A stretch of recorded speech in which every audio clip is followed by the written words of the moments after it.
نبی مکرم صلی اللہ علیہ وسلم ہمارے لیے نظام حیات، نظام زندگی، نظام دنیا اور نظام آخرت لے کر کے آئے۔ حضور علیہ الصلوۃ والتسلیم نے ارشاد فرمایا کہ نضر اللہ عبدا، اللہ ہر اس چہرے کو خوبصورت رکھے، اللہ ہر اس چہرے کو ہنستا مسکراتا رکھے، اللہ ہر اس چہرے کو تر و تازہ رکھے، اللہ ہر اس چہرے کو بارونق رکھے، اللہ ہر اس چہرے کی وجاہت اور اس کا جو رعب ہے وہ برقرار رکھے۔ یا رسول اللہ کون سا چہرہ؟ آپ نے فرمایا سمع مقالتی، جو میری حدیث کو سنے،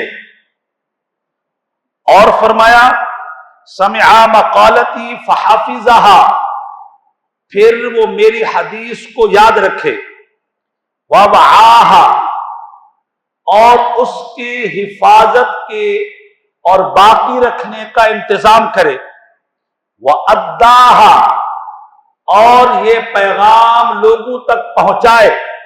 میرے حبیب نے فرمایا اللہ ہر اس آدمی کے چہرے کو تر و تازہ رکھے۔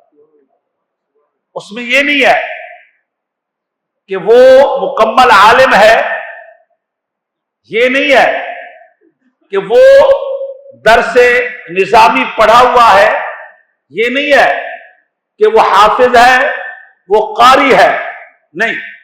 آپ نے فرمایا نضر اللہ عبدا، میرے ہر اس امتی کے چہرے کو اللہ تر و تازہ رکھے۔ سمع مقالتی، جو نبی صلی اللہ علیہ وسلم کے فرمان کو سنے، اور فرمایا نبی صلی اللہ علیہ وسلم نے فرمایا میرے کلام کو سنے، فحافظھا، پھر اس کو یاد بھی رکھے۔ اللہ اکبر۔ حضرت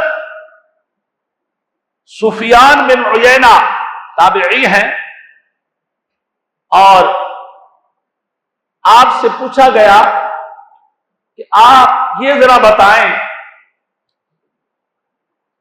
یہ سارے چہرے تو اللہ بناتا ہے، لیکن حدیث پڑھنے پڑھانے والے اور نبی صلی اللہ علیہ وسلم کے ارشادات کی تعلیم اور تبلیغ والے، ان کے چہرے زیادہ خوبصورت کیوں ہوتے ہیں؟ ان کے چہرے زیادہ تر و تازہ کیوں ہوتے ہیں؟ ان کے چہرے زیادہ حسین کیوں ہوتے ہیں؟ تو حضرت سفیان بن عیینہ نے فرمایا ما من احد یطلب الحدیث الا وفی وجہہ نضرہ، فرمایا ایسا ہو نہیں سکتا کہ کوئی نبی صلی اللہ علیہ وسلم کی حدیث کا پہرے دار ہو، ایسا ہو نہیں سکتا کوئی حدیث کا وفادار ہو، ایسا ہو نہیں سکتا کہ نبی صلی اللہ علیہ وسلم کے ارشادات اور پیغامات کو جو ہے وہ لوگوں تک پہنچانے والا ہو، اور اللہ اس کے چہرے کو خوبصورت نہ بنائے، ایسا نہیں ہو سکتا۔ کیوں؟ نضر اللہ عبدا، مصطفیٰ نے دعا مانگی تھی، دعا دی ہے اس چہرے کو۔